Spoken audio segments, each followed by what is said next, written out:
بسم الله الرحمن الرحيم الحمد لله رب العالمين وبه نستعين على أمور الدنيا والدين وعلى آله وأصحابه ومن تبعهم بإحسان إلى يوم الدين.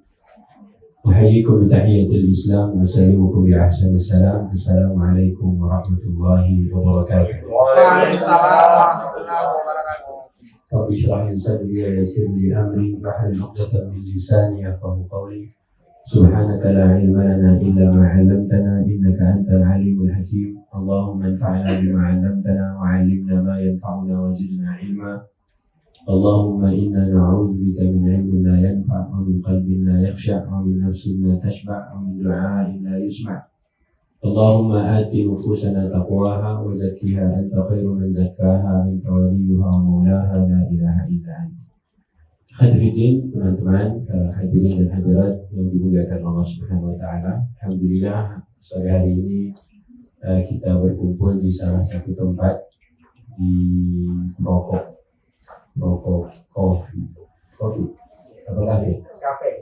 Rokok Cafe, dan insya Allah yang sedang berpuasa nanti akan ada buka puasa, yang nggak puasa ada pisang goreng di depan. Cuman begitulah seringkali ya, yang dikasih makanan Ustaz, padahal Ustaznya disuruh bicara, nggak mungkin makan sambil bicara. Nampaknya pisang goreng ini akan lebih bermanfaat kalau di meja di jamaah. Baik, alhamdulillah sore hari ini kita di penghujung bulan Sya'ban, dan Sya'ban itu salah satu dari 12 bulan yang harus kita kenal. Selama ini yang kita kenal seringnya adalah bulan Januari sampai dengan Desember. Padahal Al-Quran itu punya cerita sendiri. Sebelumnya yuk kita buka surat At-Taubah. Buka surat At-Taubah, surat ke-9. Pakai gadget boleh. Ya, mungkin hari ini semua Al-Quran udah digital. Ya, karena yang bawa mushaf jarang. Kalau bawa dompet masih, ya. Baik, surat At-Taubah, surat ke-9 ayat 36. A'udzu billahi minasyaitonir rajim. Inna iddatash syuhuri 'indallahi 12 syahra. Inna iddatash syuhuri 'indallahi 12 syahra fi kitabillahi yauma khalaqas samawati wal ardh. Ada yang mau bacakan terjemahnya? Boleh, pakai mikrofon, nanti dikasihkan mikrofonnya, silakan. Ada yang mau baca? At-Taubah surat ke-9 ayat 36. Boleh? Ibu-ibu boleh? Ya, silakan. Insya Allah lebih semangat mama daripada yang di depan. Ayat 36 surat ke-9. Sesungguhnya bilangan bulan pada sisi Allah adalah 12 bulan. Oke, sebentar. Bu, kata Allah, sesungguhnya bilangan bulan dalam setahun di sisi Allah ada 12. Apa aja bulannya? Syawal. Bukan Januari. Oh, Januari itu berarti bukan yang di sisi Allah. Tapi selama ini kita pakai bulan apa? Jika kita menghitung dengan bulan Masehi, emang enggak boleh? Boleh? Boleh apa enggak? Oke, lanjutkan terjemahnya. Sesungguhnya bilangan di sisi Allah ada 12 bulan dalam setahun. Terus? Dalam ketetapan Allah di waktu Dia menciptakan langit dan bumi. Nah, dalam ketetapan Allah di waktu Dia menciptakan langit dan bumi. Kalau kita membaca sejarahnya, jadi Januari, Februari itu muncul belakangan. Sementara 12 bulan yang dimaksud oleh Tuhan kita adalah bulan yang sejak langit dan bumi diciptakan sudah ada. Berarti bulan apa tuh? Kalau sejak langit dan bumi diciptakan sudah ada bulan-bulan yang 12 itu. Bulan apa aja? Hah? Januari udah ada belum? Desember? Terus kenapa kita pakai itu? Ya kan nggak apa-apa Ustaz. Gitu-gitu gak usah dimasalahin ya. Karena Allah bilang apa? 12 bulan ini semenjak pertama kali Allah ciptakan langit dan bumi. Maka kalau kita membaca sejarahnya, sebenarnya 12 bulan yang kita kenal dari Januari sampai dengan Desember itu baru muncul belakangan. Itu pun sesudah sidang gereja yang tadi awalnya 10 bulan doang. Maka awalnya hanya 10 bulan, baru ada tambahan 2 bulan belakangan, yaitu bulan Januari dan Februari. Karena kalau kita menghitung dari Maret, Berarti harusnya September, Sabta itu bulan ke-7. Tapi sekarang September itu bulan ke-9. Makanya kalau kita serius mau pakai Quran menjadi petunjuk, mulailah. Sejak hari ini kita punya cita-cita. Apa cita-cita kita? Cita-cita kita adalah saya harus mulai perlahan-lahan menggunakan bulan-bulan yang Allah maksudkan. Karena bulan ini sejak pertama kali Allah ciptakan langit dan bumi sudah ada. Lanjut terjemahannya, silakan. Di antaranya 4 bulan haram. Nah, di antara 12 bulan itu ada 4 bulan haram. Tanah haram itu tanah apa artinya? Tanah suci. Ya. Maka Allah telah tetapkan semenjak pertama kali langit bumi diciptakan, 12 bulan yang ada itu darinya ada 4 bulan suci. Apakah 4 bulan suci itu? Google bisa bantu. Zulqa'dah, terus Zulhijjah, terus Muharram, terus Ramadan. Ramadan. Mulai. Rajab, Sya'ban, Ramadan, Syawal. Zulqa'dah, Zulhijjah. Udah kenceng, salah. Pakai Google makanya. Pakai boleh nyontek. Zulqa'dah, terus Zulhijjah, terus Muharram, satu lagi Rajab. Jadi 4 bulan suci itu Ramadan tidak termasuk. Kenapa sekarang orang-orang banyak mengatakan bulan suci Ramadan? Dari mana dia bilang dari bulan suci Ramadan? Padahal bulan suci itu cuma ada 4. Kalau bulan suci 4 dan Ramadan tidak termasuk, maka dari mana kita bisa mengatakan Ramadan bulan suci? Oke lah, tidak masalah. Lanjutkan dulu terjemahannya. Dari 12 bulan itu ada 4 bulan haram, bulan suci. Terus?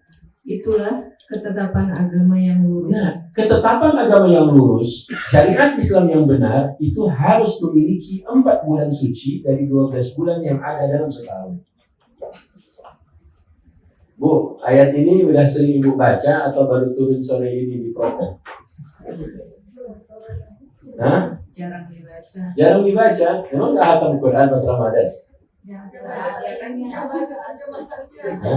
Coba kita nanya Bapak yang dari Madura. Ayat ini baru turun sore ini di Prokop atau dari dulu udah ada? Insya Allah dari dulu udah ada, nggak yakin. Soalnya udah agak lupa. Oh, udah agak lupa. Allah cuma ngabarin, cuma kitanya yang nggak mau tahu. Ini problem kebanyakan kaum muslimin. Akhirnya Ramadan jadi bulan suci, entah dari mana sumbernya. Dia baca Quran di bulan Ramadan, dia nggak tahu ayat ini, padahal ada di surat At-Taubah. Kalau dia pernah hatam sampai juz 30, berarti pasti melewati ayat ini. Kata Allah, inilah ketentuan agama yang lurus. Syariat Islam yang benar itu harus memiliki 4 bulan suci dalam satu tahun. Nah, 4 bulan suci itu semuanya nanti sesudah bulan Syawal. Maka sesudah Syawal ada Zulqa'dah, Zulhijjah, Muharram. 3 bulan berturut-turut dan ini semuanya masuk bulan suci. Kalau Bapak bulan Ramadan, kita bulan Ramadan jaga diri baik-baik, ya. Jangan sampai melakukan kemaksiatan, jangan sampai berbuat jahat, enggak galak sama pasangan, ya kan? Enggak marahin anak waktu bulan Ramadan. Bulan Syawal masih ada bekas-bekas Ramadan. Benar ya? Biasanya kalau bulan Syawal mau agak-agak nakal dikit masih ingat gue baru selesai puasa udah nakal lagi, ya enggak? Tapi subhanallah Allah atur sesudah Ramadan ada Syawal, yang Syawal itu seringkali kita masih dalam kondisi halal bihalal dan seterusnya. Tapi Allah itu bikinkan sesudah Syawal 3 bulan berturut-turut, Zulqa'dah, Zulhijjah, Muharram, 3-3 bulan suci. Kira-kira manfaatnya apa buat saya? Ramadan saya jaga diri, Syawal saya masih baik, masih ada bekas-bekas Ramadan, dan 3 bulan berturut-turut sesudahnya saya tetap menjaga diri karena saya berada di bulan suci. Kayak Bapak dan Ibu umrah, Bapak berangkat haji, berada di tanah suci, mau nakal, mau jahat atau mau baik. Kita walaupun tidak di tanah suci, tidak di tanah haram, Tapi kita harus ngerti kita ada di bulan haram, di 3 bulan haram bahkan sesudah bulan Syawal. Maka Allah Subhanahu wa taala melalui lisan Rasulnya mengingatkan kita beramal saleh, berbuat baik di bulan haram itu pahalanya dilipat gandakan.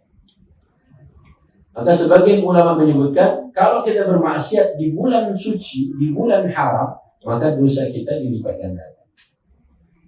Makanya habis Ramadan, masuk Syawal, Zulqa'dah, Zulhijjah, Muharram, besok boleh nggak marahin istri? Marah-marahin istri boleh nggak? Setiap hari nggak boleh. Setiap hari nggak boleh. Ngomelin suami boleh nggak? Ibu harus ingat, biar habis Syawal, ibu masih punya berapa bulan? 3 bulan suci berturut-turut. Ini ketentuan agama yang lurus. Ini syariat Islam yang benar. Ini bukan Nabi yang bilang. Allah yang langsung kasih tahu di Quran. Nabi harus sampaikan ini ke semua orang. Dan kita sudah tahu. Cuma rasa-rasanya baru sore ini ayat itu.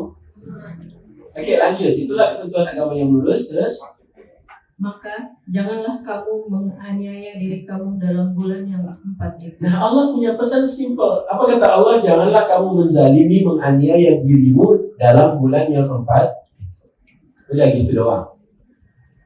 Maka bapak-bapak ingat, Ramadan tidak selesai sampai tanggal 30. Masih ada Syawal sesudahnya. Bekas-bekas Ramadan masih banyak di bulan Syawal. Tapi 3 bulan sesudahnya itu semuanya bulan suci.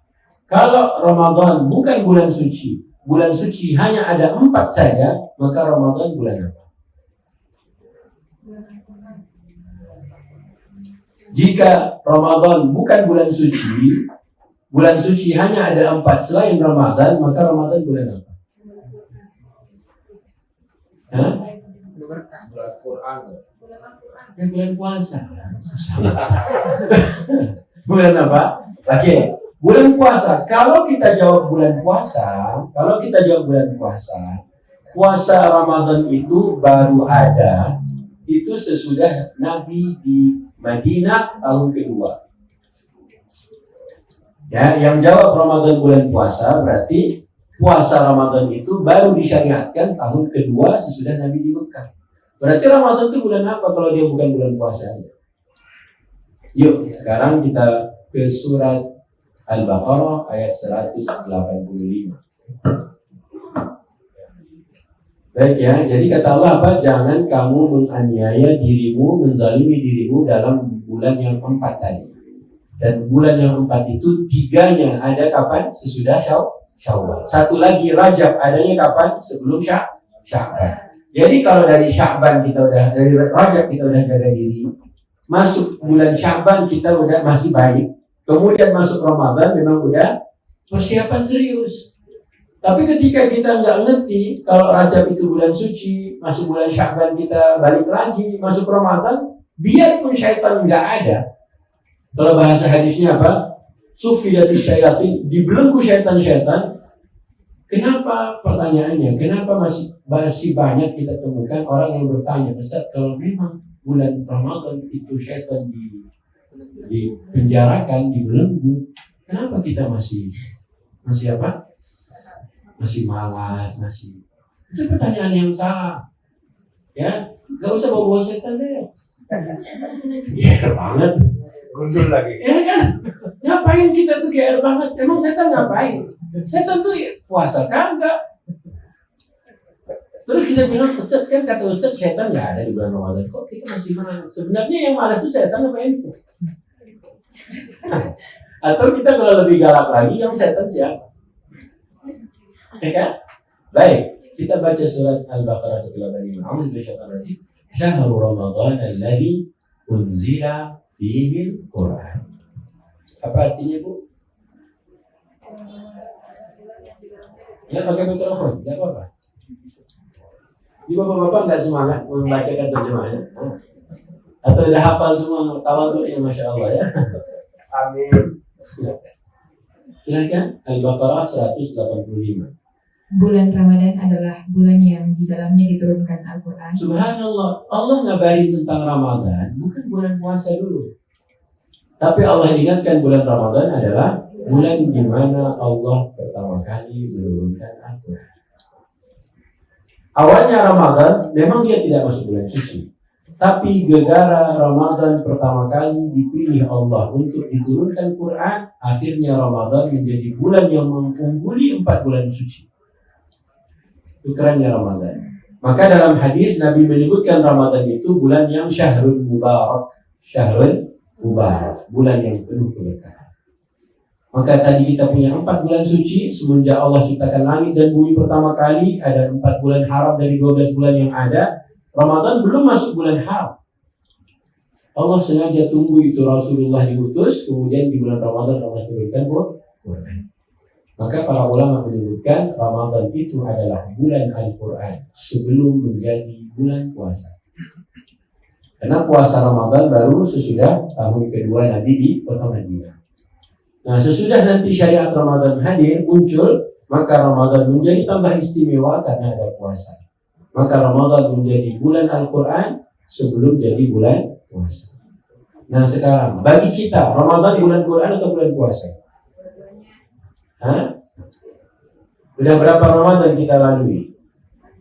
Ya banyak itu berapa? Hitung nggak dari Ibu Balil, Bapak dari Balil? Dari umur 5 tahun, udah berapa kali Ramadan?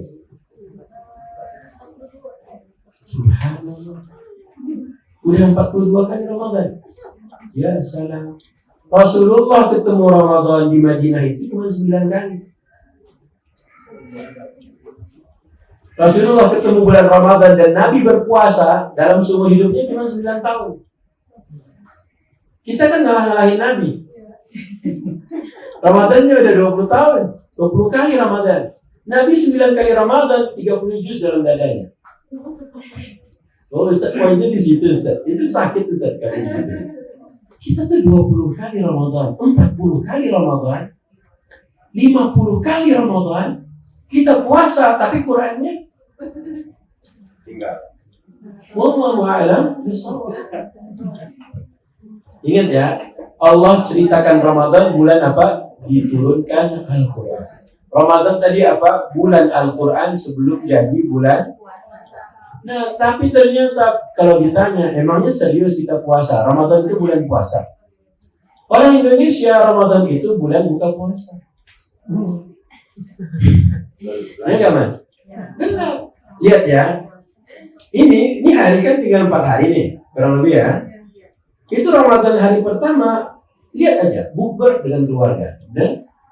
Benar ya? Hari kedua bukber sama siapa? Dengan Pak Tamsil. Hari ketiga bukber sama siapa? Teman SMP, teman SMA, teman SD, teman kantor, teman gowes, teman arisan. 10 hari itu buka puasa. Betul lagi kata. Ngalamin. Itu kan ibu udah punya rencana juga nih Ramadan 1444 ini. Ingat bulan Ramadan itu bulan puasa, bukan bulan buka puasa. Ibu, kalau ibu buka puasanya di Prokop, ya kita buka puasanya di Prokop, itu pasti yang paling pingin didengar itu apa? Azan maghrib. Ya, makanya kata Pak Hashim Muzadi, orang Indonesia itu dia tepat waktu cuma satu. Puasa. Orang Indonesia, waktu sholat dia nggak tepat waktu. Waktu sekolah dia nggak tepat waktu, waktu belajar dia nggak tepat waktu, ngantor nggak tepat waktu. Satu-satunya yang tepat waktu hanya buka puasa. Azan belum berkumandang baru. Berarti yang di rumah. Allahu Akbar, Allahu Akbar. Ibu tuh, yang ketawa-ketawa ini udah tahu ya. Gimana Bu? 40 tahun begitu kan? Haji dari Madura gimana? Bener ya? Subhanallah. Makanya biasanya kalau Ramadan itu diingatkan, kan sunnahnya makan pakai kurma. Kenapa pakai pisang goreng?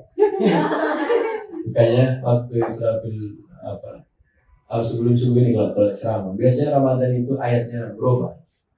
Apa punya ayatnya? Wabakwanun warisalun wakalakun. Kenapa ketawa? Apa nomor 1? Nomor 2? Bisa. Nomor 3? Wabakwanun warisalun Waqala mirip-mirip ayat Quran kan? Itu ayat buka puasa. Kalau dibilang Ustaz sunnah kurma Ustaz, emang kurma memang sunnah Ustaz, tapi bakwan wajib Ustaz. Coba cari hikmahnya. Untuk apa hikmah puasa? Biar kita itu bisa merasakan bagaimana orang-orang yang di luar sana, bagaimana penderitaan orang-orang yang memang dari dulunya suka sering menderita. Biar kita bisa merasakan. Makanya Rasulullah SAW ajarkan, ketika Anda buka puasa, makan rutop duluan. Ya, rutop itu kayak sukari gitu. Kurma sukari itu masuk kategori rutop. Yang kedua, ajwa. Ajwa itu dia masuk kategori tamar. Tamar itu kurmanya kering, ya, tidak lembab. Rutop itu artinya lembab. Jadi nomor satu saat buka puasa, rutop. Kemudian kalau tidak kurma, kalau ketiga ajwa. Bukan apa, minum air. Ya, kalau pengen lanjutan apa namanya risol pula, enggak. Itu kan versi Nabi. Versi Nabi buka puasanya kurma, tetap rutop, kurma baru air. Ya. Tapi orang Indonesia pintar. Akhirnya dibilang rutop manis, kurma agak-agak manis. Berarti berbukalah dengan yang manis-manis. Inilah masalah kita. Ketika yang diterjemahkan manis-manis, saat melihat sudah ada sirup marjan di billboard, berarti itu tandanya uang puasa Ramadan hampir tiba. Nah, subhanallah, apa hikmah Nabi berbuka puasa dengan 3 tadi itu? Tapi kalau Bapak mau pilih ilmu yang lanjutan ilmunya, Bapak nanti tinggal baca hadis Ibnu Umar. Ibnu Umar itu beliau buka puasanya mandi junub. Ya. Kenapa? Pas azan berkumandang langsung beliau datangin istri. Itu buka puasa. Bapak mau coba? Boleh, karena beliau bilang sebelum sholat maghrib saya mandi junub. Bapak pengen coba? Cobalah.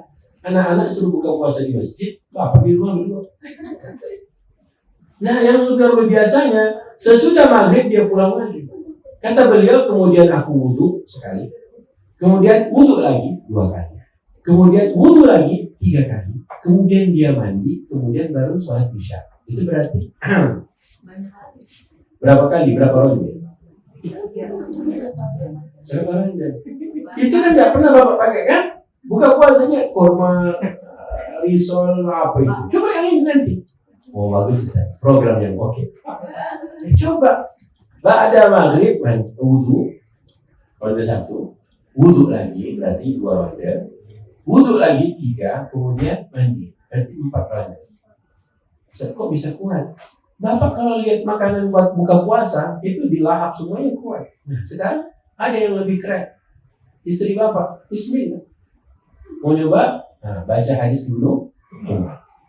Ustaz, share aja lah Ustaz, gak usah nyari-nyari. Ini kan tinggal diamalkan. Oke lah ya, sekali 2 kali oke. Ya. Kalau ternyata Ramadan bisa membuat Abdullah bin Umar semakin bisa berstamina dan kuat, berarti subhanallah puasa itu nggak mungkin orang yang banyak makan. Yang banyak makan bawaannya kan. Makanya kalau kita menemukan ada orang yang setiap malamnya bisa berlama-lama berdiri sholat, itu kan memang orang yang puasa. Tapi kalau kita gagal melakukannya, bisa dipastikan saat buka puasa yang tadi itu yang dikonsumsi.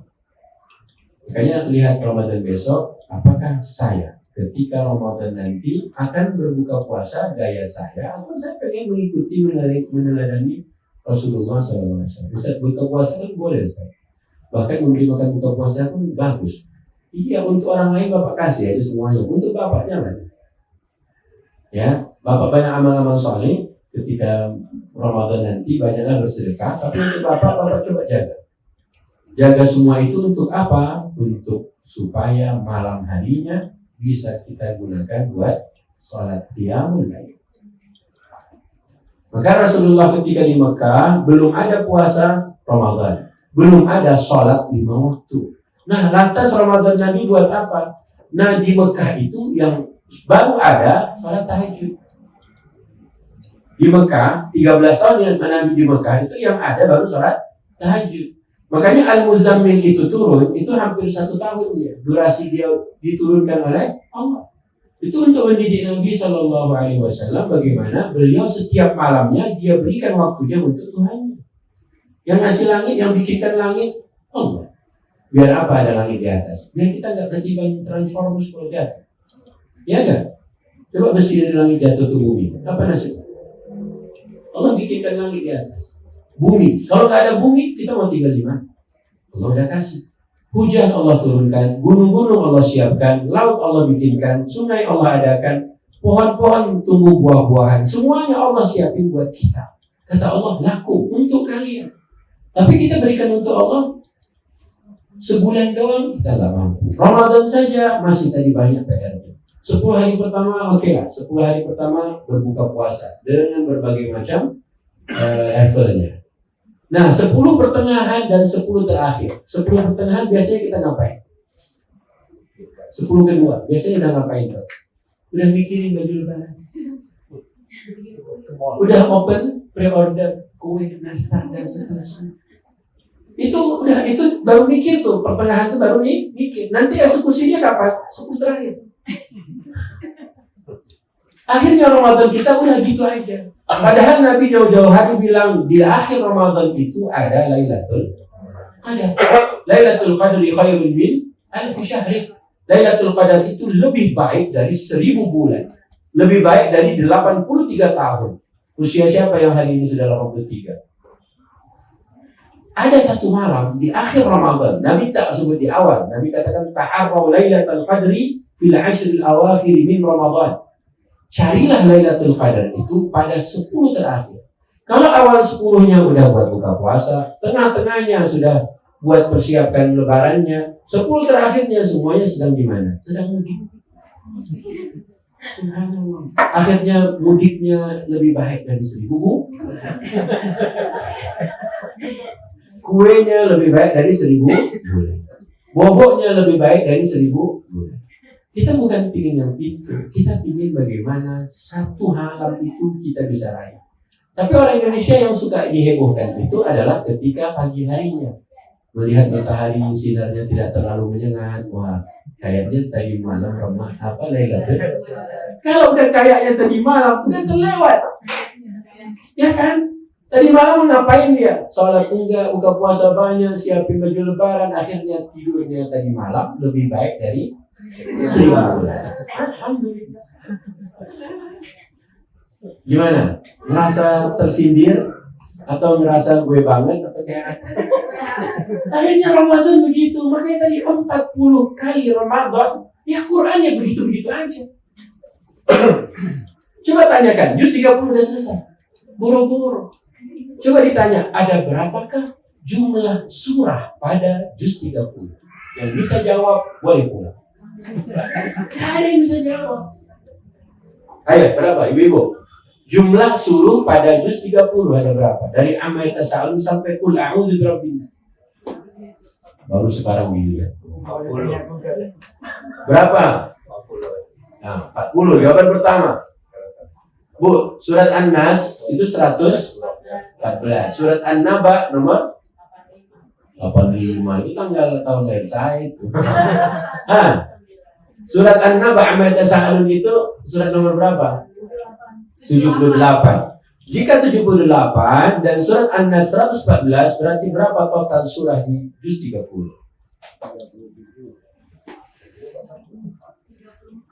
40, 34, 37. Nah giliran kayak gini kan akhirnya kita nggak tahu mau ngapain. Ayo bismillah, ada berapa jumlah surah pada juz 30? 36. Banyak betul jawabannya. 36, 37, 40 atau berapa? 36.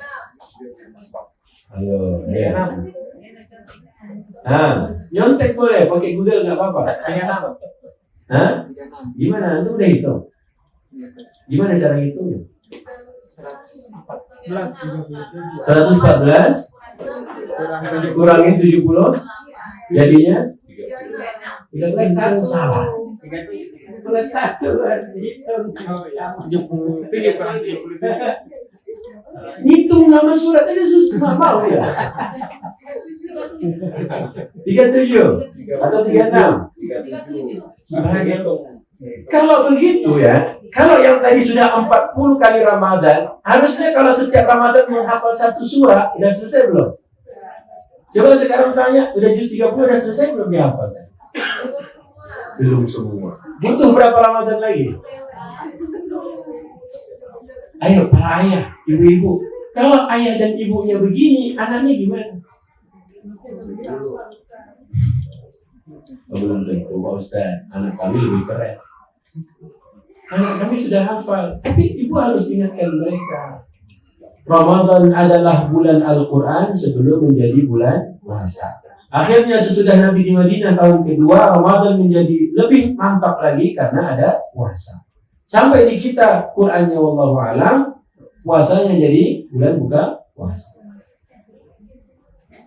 Gimana kira-kira Ramadan ini?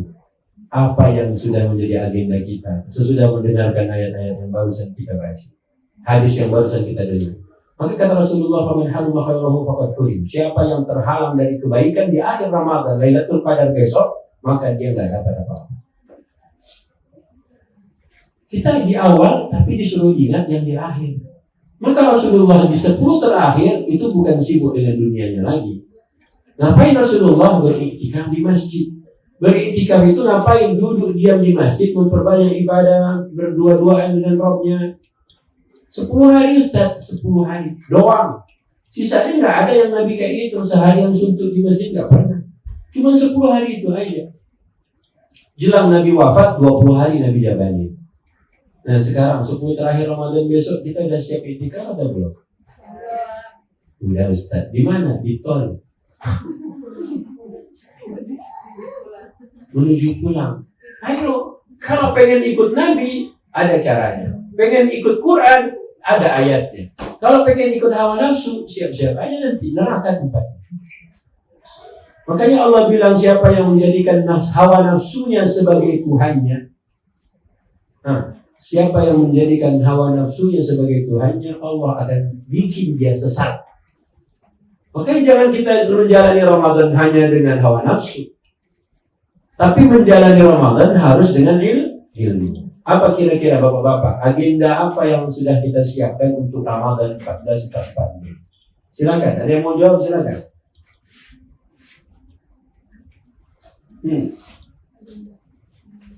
Apa kira-kira? Tolong, Ramadan besok mau ngapain? Prokop tetap jalan? Tamat 30 juz. Tamat aja? Atau ini minimal dari tahun Itu ibu-ibu di belakang itu 40 Ramadan udah hatam semua. Ya nggak Bu? Cuman kenapa ayat-ayat yang barusan itu rasa-rasanya baru turun sore ini? Berarti dia hatam, cuma belum paham. Kenapa nggak kita robah? Tahun ini Ramadan saya akan memahami, mendalami, memperhatikan, membaca tafsir surat Yasin. Selesai 30 hari Ramadan, ibu profesor di bidang surat Yasin. Mantap nggak itu? Mantap. Ditanya sekarang, coba siapa yang bisa ceritakan isi surat Yasin? Ya ada yang bisa.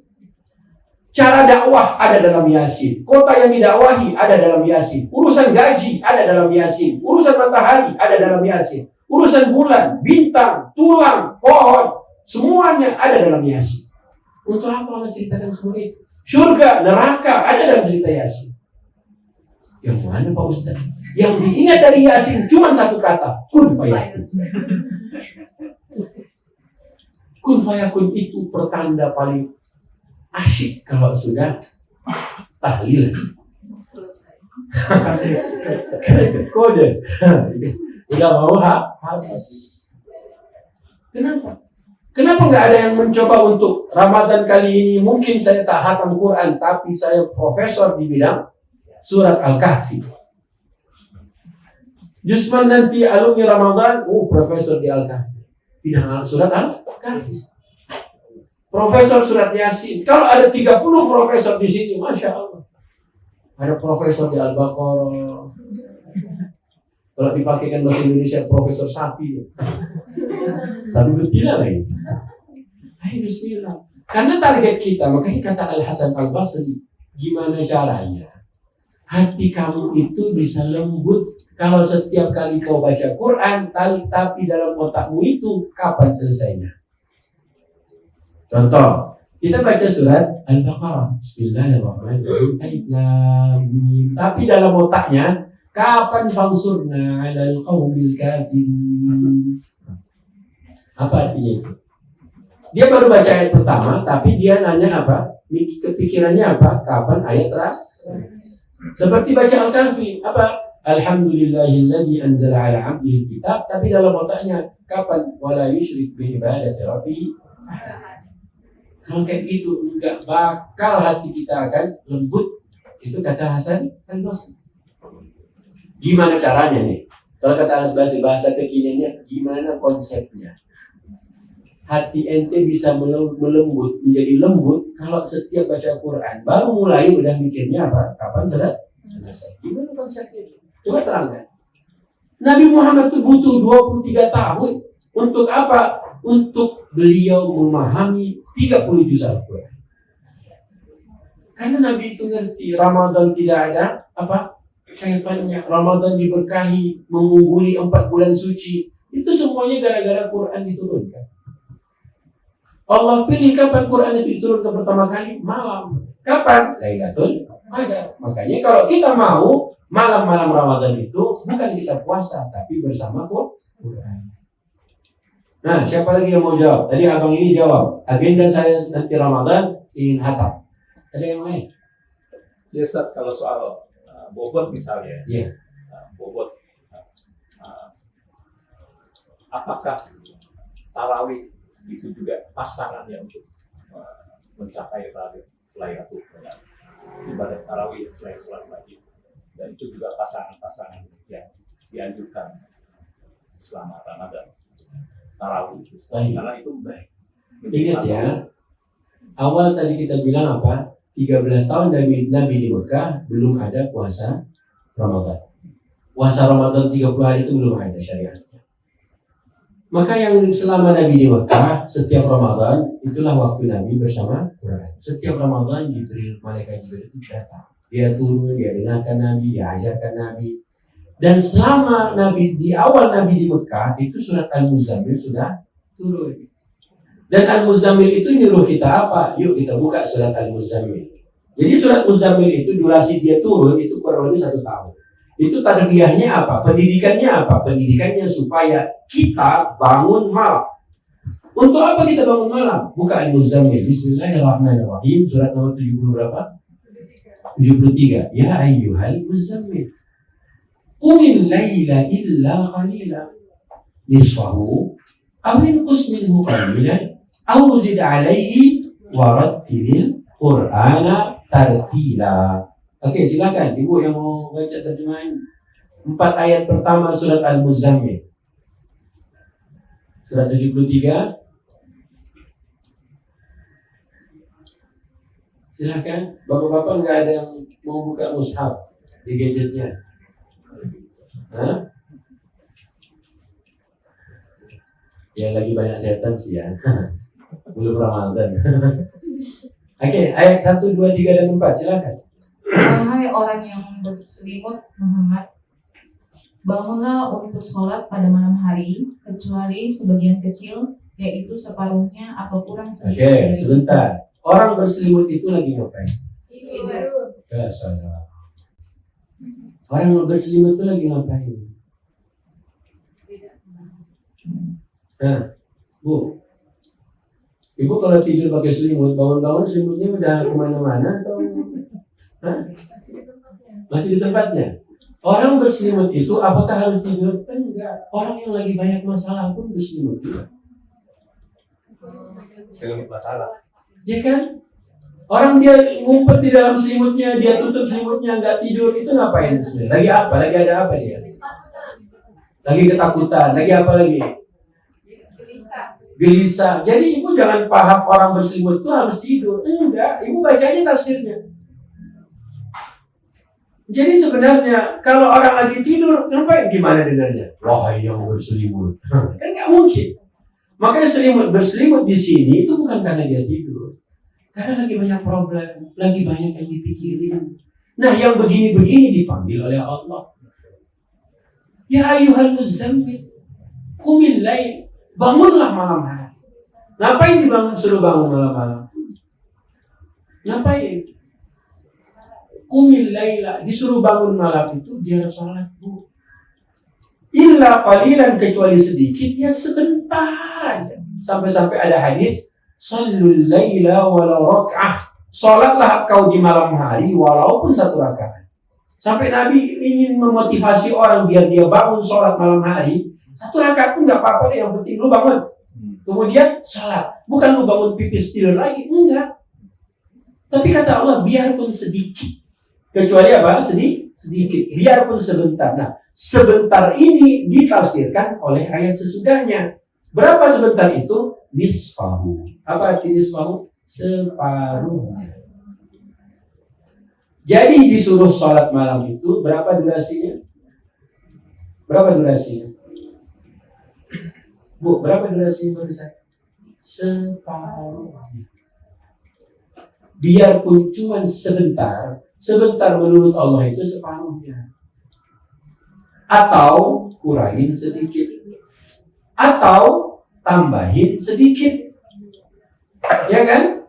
Tadi kata Allah separuhnya, atau kurangin sedikit, atau lebihin sedikit. Warattilil Qur'ana tartila. Allah suruh apa? Bacalah Quran dengan perlahan-lahan. Jadi nggak boleh numput lagi. Tapi subhanallah, masjid yang kalau baca Fatihahnya, tarawihnya 1 nafas itu paling 3 menit. Paling ramai apa jamaahnya? Alhamdulillahirabbil alamin arrahmanir rahim maliki yaumiddin iyyaka na'budu wa iyyaka nasta'in ihdinas siratal mustaqim siratal ladzina an'amta 'alaihim ghairil maghdubi 'alaihim waladdallin amin. Bismillahirrahmanirrahim. Allah. Ayo. Allah suruh rattil, Allah suruh perlahan-lahan, Allah suruh benar-benar kau baca makhrajul huruf dan hukum tajwidnya, tapi kita langgar aja semua. Berarti sebenarnya kita puasa Ramadan itu ngikutin hawa nafsu kita atau meniru Rasulullah SAW. Ayo jawab. Jadi 40 tahun kita puasa tadi ini, Bu, Ibu ikut Rasul atau mau Ibu? Yang penting kan hatam, Ustaz. Hatam tak paham. Yang penting kan sholat, Ustaz. Bagus saya sholat daripada tak sholat. Betul, Bu. Gak ada salahnya Ibu berdalil kayak gitu. Tapi kalau karena hawa nafsu yang kita jadikan Tuhan, ini bermasalah. Kita lihat ya, nanti balik lagi surat Al-Muzammil, tapi ayat terakhir. Kita buka dulu sebentar Al-Jathiyah. Surat apa? Al-Jathiyah. Surat 40 berapa itu? Surat 40 berapa Al-Jathiyah? Hah? Oke, ayat 23. Coba dilihat. Terjemahannya apa? Afara'aita man ittakhadha ilahahu hawahu wa adallahu Allahu ala ilmi wa khatama ala sam'ihi wa qalbihi wa ja'ala ala basarihi ghishawah. Ini Allah ngabarin. Ayat 23 surat Al-Jathiyah. Silakan. Terjemahannya, boleh mikrofonnya mana? Maka pernahkah kamu melihat orang yang menjadikan hawa nafsunya sebagai Tuhannya? Allah tanya, pernah nggak sih melihat ada orang, ada makhluk, ada laki-laki atau perempuan yang menjadikan hawa nafsunya Tuhannya? Apa kata hawa nafsunya diturutin semuanya? Apa kata Tuhannya? Apa kata Nabinya? Cuak banget. Allah udah bilang 12 bulan, Allah udah bilang 4 bulan suci, Allah udah bilang bulan Quran, Allah udah bilang petunjuk. Cuma kita bodoh amat, yang penting kan maunya saya. Allah cuma nanya, pernah gak sih ngelihat ada orang yang menjadikan hawa nafsunya Tuhannya? Pernah. Orang yang kayak begini, lanjut. Dan Allah membiarkannya sesat dengan sepengetahuan. Allah bilang Allah biarkan dia sesat dan dia tahu dia sesat dan dia tetap mengerjakan yang sesat. Makanya hati-hati kalau kita puasa. Jangan, yang penting kan sholat, Ustaz. Oke, lu sholat bener. Tapi apa sih maunya Nabi dari sholat itu? Maunya Allah dari puasa itu? Maunya Allah dari qiyamul lailmu itu? Maunya Allah apa? Apa yang Allah inginkan? Sebenarnya, ya, ibu-ibu sekolahin anak, Itu ibu pengen dia apa? Biar jadi apa tuh? Soleh, apalagi? Bisa nggak dia tanpa sekolah jadi soleh? Bisa nggak? Anak nggak sekolah tapi dia soleh, bisa nggak? Kalau bisa, kenapa ibu tetap sekolahin dia? Jawablah. Ibu suruh dia belajar fisika, ibu suruh belajar matematika, dia masuk jadi apa? Dirjen pajak, ilmunya nggak kepake. Ternyata ilmu pajak itu bisa menghasilkan Rubicon. Situlah. Subhanallah. Astagfirullah juga boleh ya. Jadi ternyata kalau kita tahu yakin, ya kalau kita yakin tanpa belajar dia bisa menjadi orang yang saleh, kenapa harus dia belajar ilmu yang nggak penting-penting amat? Maka coba contohi Nabi. Nabi punya doa setiap pagi hari, Allahumma inni as'aluka ilman. Jadi yang dilihat oleh Rasulullah itu ilmu dari sisi manfaat. Lihat ada anak alumni fakultas teknik, tapi ternyata dia jualan bakso. Coba dicarikan korelasi antara teknik sama jualan bakso. Ada teknik bakso. Teknik bakso. Dia lulus terbaik arsitek. Tapi subhanallah dia jadi akuntan. Coba sisi manfaat ilmunya di mana? Maka benarlah Nabi setiap pagi doanya mohon pada Tuhannya ilmu itu yang dilihat manfaat. Maka kalau kita perhatikan ilmu Quran itu dia tidak pernah ada cerita nggak ada bermanfaat. Pasti semua manfaat. Ilmu Quran. Kenapa nggak diajarkan ilmu Quran? Emang tidak bisa orang yang paham Quran bernegara? Itu Umar bin Khattab. Emang tidak mampu ilmu Al-Quran membuat seorang Utsman bisa mengelola harta yang sebanyak itu, memberangkatkan seluruh pasukan jihad seorang diri? Itu semua dari mana? Itu semuanya Al-Quran. Makanya Al-Quran itu jalan pintas untuk membuat generasi bisa menguasai segala ilmu pengetahuan.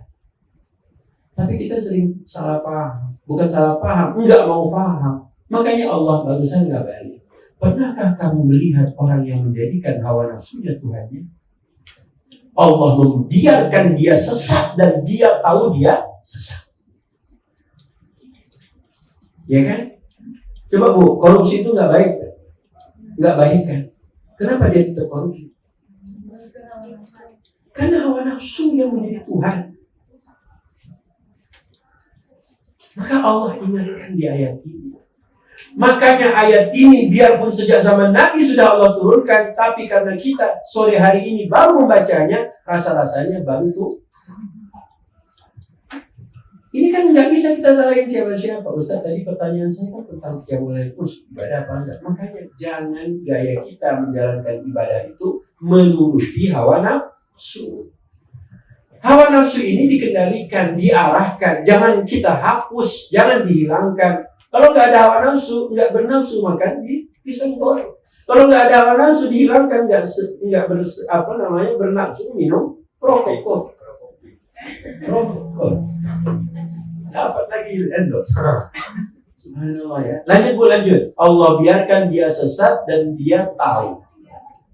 Ya kan? Ala ilmin wa adallahu Allahu ala ilmin. Allah bikin dia sesat dan dia tahu dia sesat. Kayak maling, kalau dia hawa nafsu yang dominan, dia tetap mencuri. Kenapa?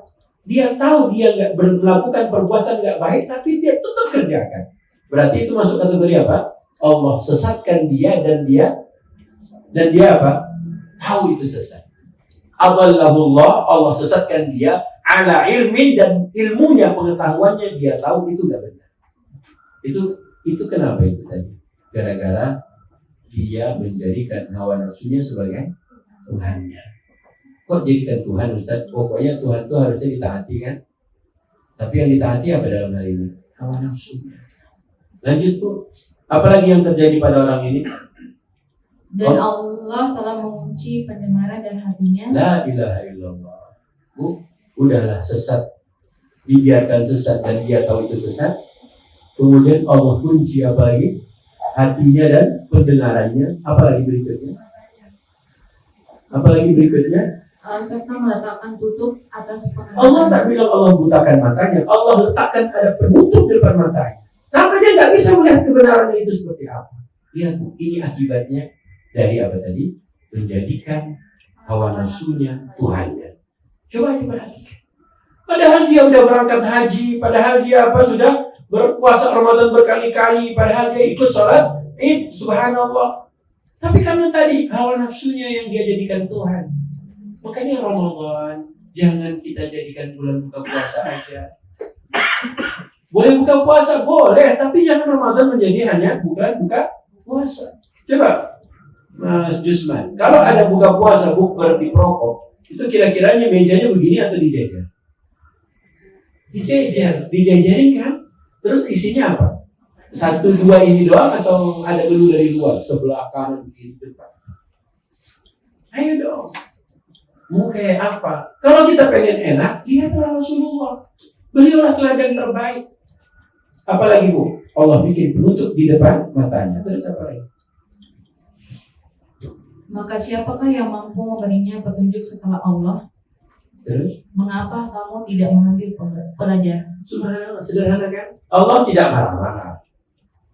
Allah katakan, afala tadzakkarun? Kalian nggak ada yang mau ngambil pelajaran dari cerita barusan? Siapa yang bisa memberikan petunjuk? Hanya Allah. Kalau mau petunjuk, maka kata Allah, Quran itu hudan linnas. Ya kan? Apa kata Allah? Syahrul Ramadan alladzi unzila fihi al-Quran. Terus hudan linnas. Ini petunjuk. Petunjuk buat kita semua itu Al-Quran. Oke, balik ke surat Al-Muzammil tadi. Wahai orang yang berselimut, bangunlah di malam hari. Kemudian walaupun cuma sebentar, separuhnya Nisfahu awin tusminhu qalilan, atau kurangin sedikit atau tambahin sedikit, dan baca Quranlah dengan perlahan-lahan. Oke, udah disuruh bangun. Sekarang lihat ayat terakhirnya. Ayat terakhirnya. Ayat 20. Terjemahannya. Silakan ibu-ibu. Mau gantian, nggak usah dorong-dorong. Baca. Sesungguhnya Tuhanmu mengetahui bahwa engkau Muhammad berdiri sholat kurang dari 2/3 malam. Oke. Allah bilang Allah tahu. Kalau Allah tahu Nabi sholatnya berapa lama, jam berapa, ya. Allah tahu nggak kita sholat berapa jam? Tahu. Jam berapa kita sholat? Allah tahu nggak? Nah, ayat ini kita baca. Memang turun pada Nabi, tapi yang membacanya pun Allah sedang berbicara dengan kita. Oke, ulang lagi Bu. Sesungguhnya Tuhanmu mengetahui bahwa engkau Muhammad berdiri sholat kurang dari 2/3 malam, atau 1/2 malam, atau 1/3-nya, dan demikian pula segolongan dari orang-orang yang bersamamu. Oke. Yang pertama berapa angkanya tadi? Kurang dari 2/3 malam. 2/3. Terus yang kedua 1/2. Yang ketiga 1/3. apa arti dari 2/3, 1/2 dan 1/3? Hah? Nah, bapak-bapak, ibu-ibu, coba lihat ayatnya tadi. Sesungguhnya Tuhanmu mengetahui engkau wahai Muhammad berdiri sholat kurang dari 2/3, kurang dari 1/2, kurang dari 1/3, dan begitu pula orang-orang yang bersama denganmu. Apa arti ayat barusan?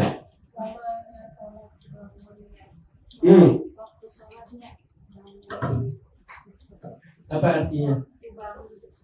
Lihat dari awal, sesungguhnya Tuhanmu mengetahui engkau wahai Muhammad berdiri sholat kurang dari 2/3, kurang dari 1/2, kurang dari 1/3, dan juga orang-orang yang bersama denganmu.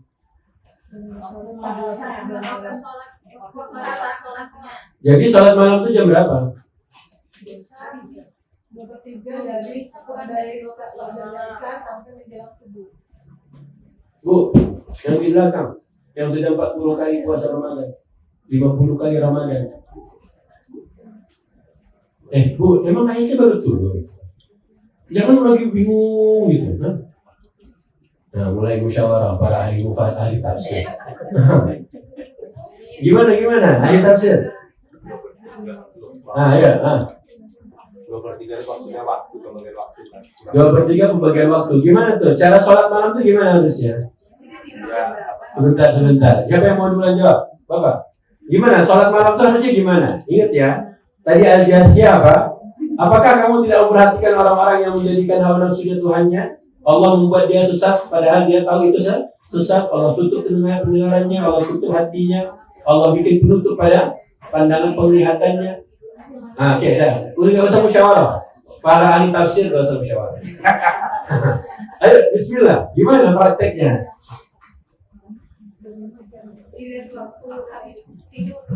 Habis tidur, oke, ibu tidur, terus bangun. Berapa menit? Berapa jam? Jam berapa? Bu, ayo jawab. Kenapa masih mikir? Udah 40 tahun nih, Bu. Udah 50 tahun. yang udah 42 tahun puasa. Ayo bismillah, gimana Bu? Sesungguhnya Tuhanmu mengetahui engkau, wahai Muhammad, bangun. Kau sholat kurang dari 2/3, kurang dari 1/2, kurang dari 1/3, dan juga orang-orang yang bersama denganmu. Coba tadi di awal 1, 2, 3, 4 apa? Wahai yang berselimut, bangunlah. Walaupun cuma sedikit, walaupun cuma sebentar, separuhnya, atau kurangin sedikit, atau tambahin sedikit, dan bacalah Quran perlahan-lahan. Gimana menerjemahin ayat yang barusan 2/3, 1/2, 1/3? Nggak usah berantem. Ayo jawab, bismillah. 2/3 gimana?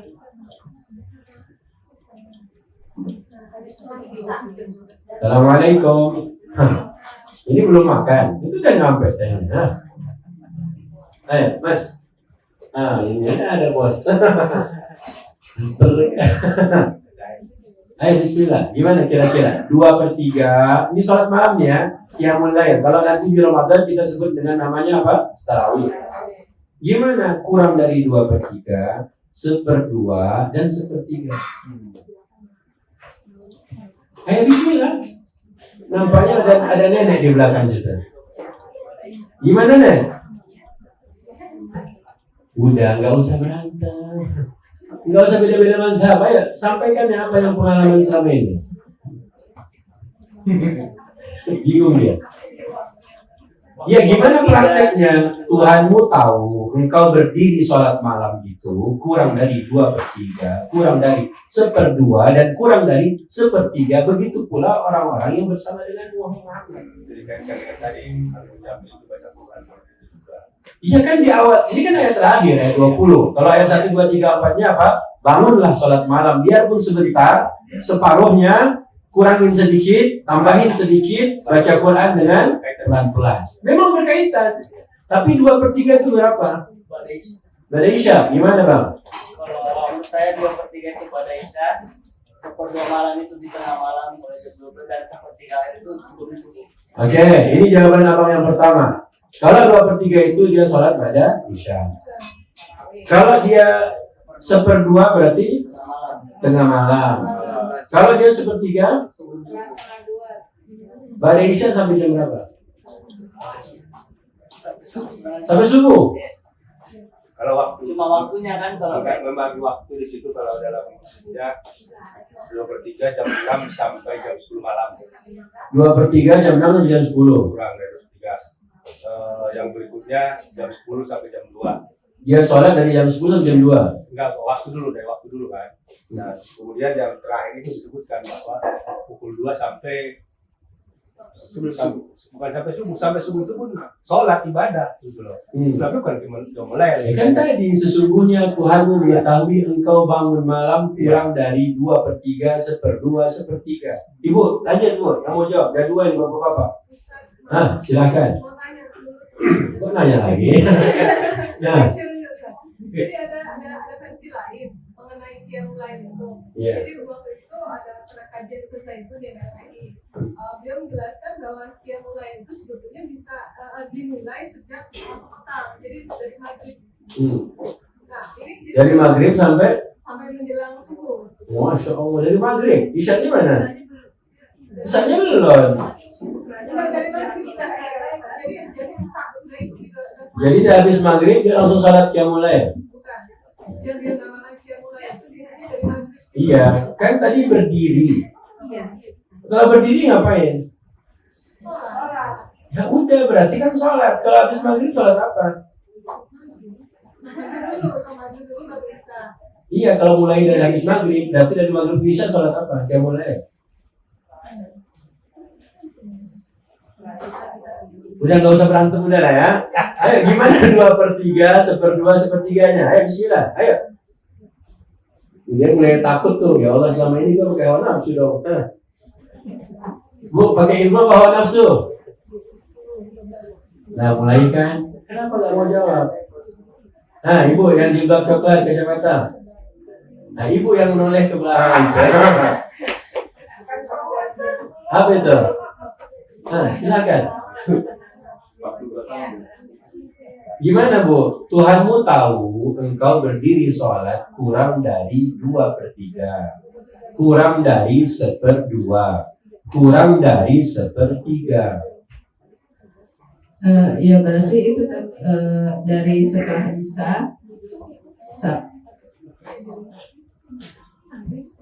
setelah Isya sampai sebelum subuh. Jadi yang kalau Itu yang mana? 2/3, 1/2 atau 1/3? Kalau 2/3, kalau yang saya tahu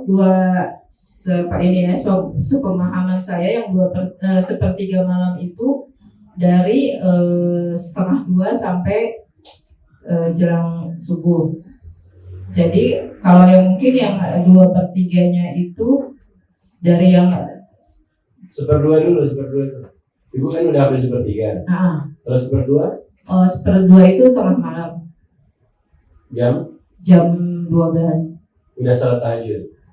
Sesudah lewat jam 12 ya. Kadang-kadang kalau kebangun ya saya sholat aja. Jam 12 sampai subuh. Enggak, sampai selesainya sholat terus tidur lagi. Jam 1. Iya gitu. 1 jam. Biasanya sih biasanya jam 1:30 sampai jam 1:30 gitu. 1 jam. 1 jam.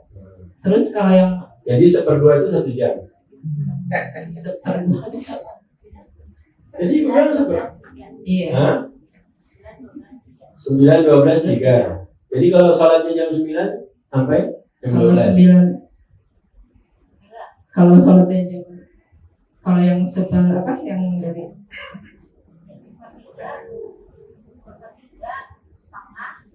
Jadi selama ini pengalamannya gimana? kalau selama ini pengalamannya saya bangun jam 3 sampai subuh. Itu 1/3 atau 1/2 atau 2/3? 1/3 malam. Itu 1/3 malam.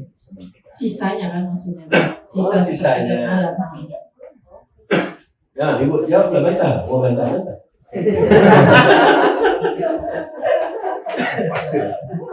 Pasir banget. Lihat. Inna rabbaka ya'lamu annaka taqumu adna min.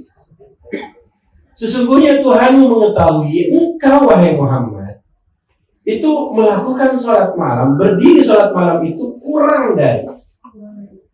Allah bilang ya, adna min sulusayil lail, kurang dari 2/3 malam itu. Jika kita memulai menghitung malam sesudah Isya, berarti kita mulai jam 8 dan kita sampai subuh 4:42. Ambillah 4:30. Dari jam 8 malam sampai 4:30 itu 2/3-nya berapa? Itu kan belajar matematika 12 tahun. Nggak ada kepake. Kita nggak nanya berapa jamnya dulu. Ya gimana ceritanya? 5 jaman. Oke, jam 8 selesai Isya ya. Selesai semuanya kan? Dan zikirnya, salat sunatnya. 9, 10, 11, 12, 1, 2, 3, 4, 30. Berapa jam? Bu, 8 jam setengah malam hari itu. Ambil 8 jam aja deh. 8 jam malam itu ibu sholat tahajudnya, qiyamul lailnya berapa? Durasi ibu mengerjakan sholat tahajudnya berapa durasi? 1 jam. 1 jam dari 8 jam itu berapa per-3-nya? Per-3. Nggak ada usah berapa per-3. 1/8. Allah bilang 2/3. Allah bilang 1/2. Allah bilang 1/3. Ibu bagi malam ibu 1/8. Kita membagi malam kita 8 jam. Tidur itu yang sehat 8 jam, Pak Ustaz. Ibu berarti kalau 8 jam 1 jamnya buat tahajud, berarti ibu kurang. Oh, kalau gitu 1 jamnya yang tadi zuhur, Ustaz.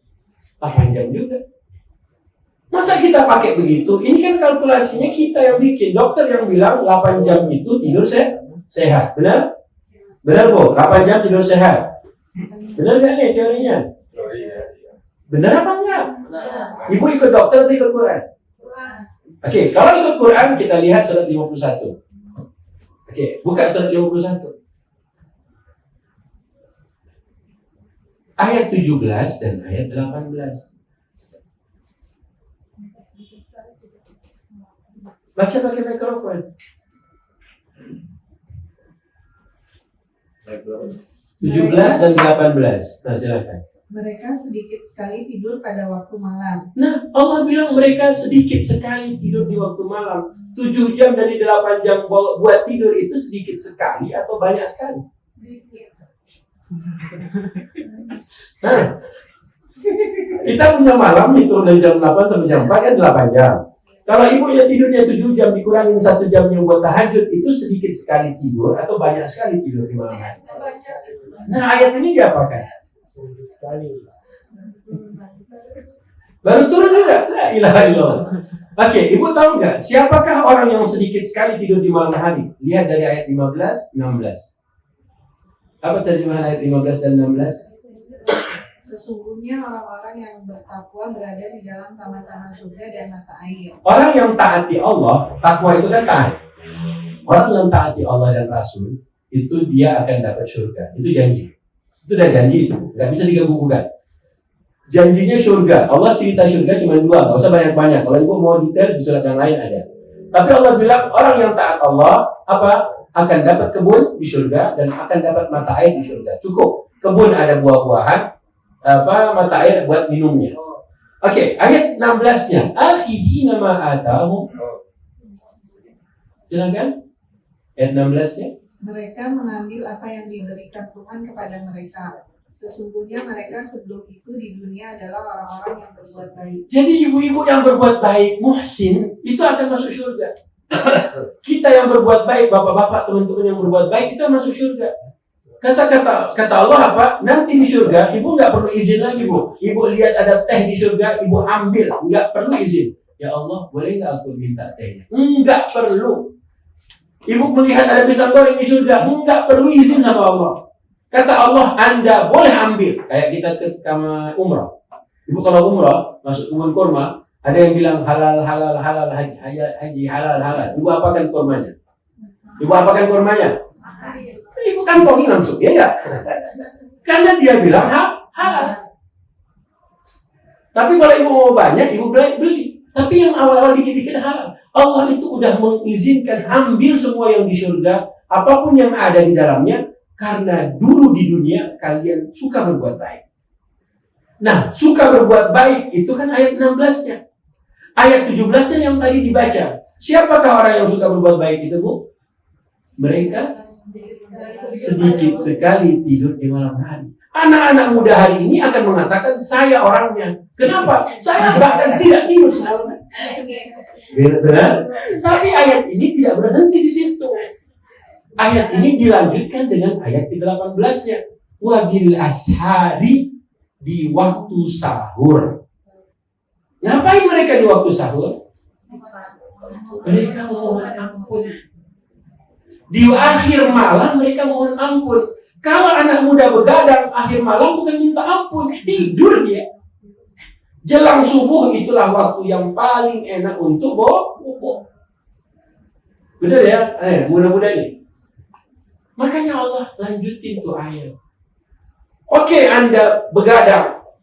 Tapi ingat, akhir malam Anda gunakan untuk memperbanyak istighfar. Makanya dulu ulama-ulama salaf soleh itu, mereka hanya menunggu waktu sahur untuk memperbanyak istighfar. Karena ayat ini, di waktu sahur atau di akhir malam mereka memperbanyak istighfar. Sengaja mereka tunggu waktu sahur. Kita tanya, Ustaz, sahur itu kapan waktunya? Anas bin Malik atau Hudzaifah dalam hadisnya mengatakan qadra 50 ayat, seperti engkau membaca Quran 50 ayat. Berapa lagi itu, Ustaz? Ngapain matematikanya pelajari? Kalau yang kayak gini nggak bisa diatur, dia jawab. Berapa? 50 ayat itu berapa? Berapa menit? Berapa menit?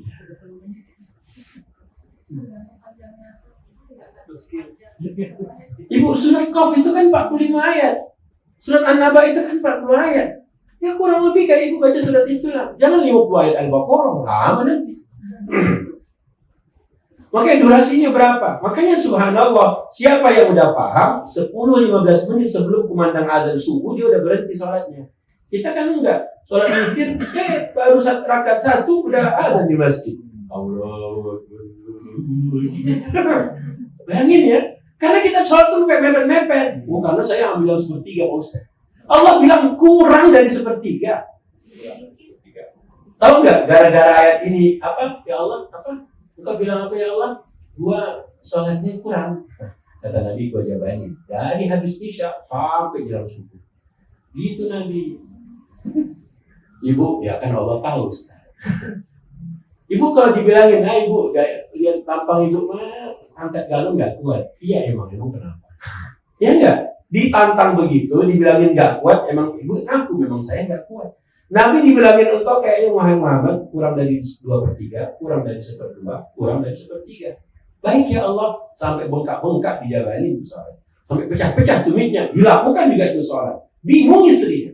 Ya Rasulullah, engkau sudah diampunkan dosa-dosa yang akan datang di masa lalu. Kenapa masih kayak gini juga? Begini caranya aku ingin berterima kasih pada Tuhan. Ibu, Allah udah kasih apa? Kalau ibu dikasih hadiah sama orang, Bu, orang kaya itu sering dapat hadiah, kenapa Bu? Karena dia suka ngasih. Orang kampung datang bawa pisang setandan. Pak, maaf Pak, ini ada sedikit pisang. Kenapa? Karena dia orang kaya ini, dia suka memberi. Makanya orang-orang berikan hadiah itu, walaupun setandan pisang, walaupun wik lagi, walaupun apalah juga dikasih semua. Orang mikir, orang kaya kok dapat hadiah?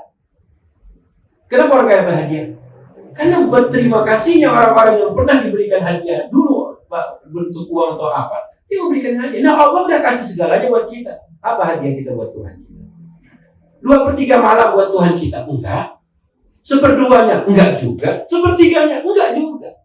Jika 8 jam malam itu, 2/3-nya harusnya kita berikan buat Tuhan. Berapa jam? 8 jam, 2/3-nya berapa jam? 5 jam. Siapa yang tahajudnya 6 jam? Ada yang tahajudnya 5-6 jam? Buru-buru Pak Ustaz, sejam aja kurang. 1/2, 4 jam. 4 jam. Jika hitungan malamnya sekarang, kan beda-beda musim panas sama musim dingin. Makanya Allah tidak menggunakan angka. Kalau subuh itu jam 4:40 atau subuh itu jam 4, berarti ibu punya space 40 menit. Kalau ibu bangunnya jam 3, berarti ibu dapatnya panjang. Tapi kalau nanti jam 4 azan subuh, ibu baru bangun jam 3, setengah jam doang ibu dapat. Karena prepare-nya ada setengah jam. Gantian tukar kamar mandi sama bapak, dan kecuali dua-duanya langsung sih. Ya kan Allah tuh nggak pernah pakai angka. Allah tuh memberikan apa? Memberikan durasi. Berapa yang Anda berikan untuk Tuhan? Akhirnya Rasulullah bilang, oke, baik ya Allah, kurang 6 jam gua enggak. Sebelumnya memang 4 jam juga enggak. 3 jam pun enggak. Sekarang aku bisa. Kenapa? Perlahan-lahan Muzammil itu turun, kata Allah, bangunlah di malam hari. Walaupun cuma sebentar. Seperti yang dikerjakan. Berapa jam? 3 jam. Nisfahu, separuhnya 4 jam. Kurangin 3 jam. Naikin 6 jam. Baca Quran pelan-pelan, wahai Muhammad. Baik, aku baca pelan-pelan. Lihat ayat 6-nya. Lihat ayat 6-nya surat yang sama. Kenapa bangun malam Nabi harus lakukan? Kenapa durasi itu Allah berikan? Dari ayat 1 sampai ayat 20. Karena proses turun surat ini 1 tahun. Setahun. Makanya awal surat Al-Alaq, kemudian surat Al-Muzammil, kemudian surat Al-Muddatsir, kemudian surat Al-Qalam, kemudian Al-Fatihah. 5 surat ini berturut-turut turun, tapi dia tidak sekaligus. Oke, ayat ke-6-nya apa? Lihat ayat 6-nya. Inna nasyi'atal laili hiya asyaddu waq'an wa aqwamu qila. Apa artinya? Sungguh Sungguh, bangun malam itu lebih kuat mengisi jiwa dan bacaan pada waktu itu lebih berkesan. Karena Allah berikan pesan, ente pengen isi jiwa ente, malam waktu paling tepat. Makanya Nabi berikan untuk Allah malam. Kalau kita dengan tadi apa? Dengan 8 jam itu cukup atau tidurnya sehat, bagaimana menerjemahkan mereka sedikit sekali tidur di waktu malam?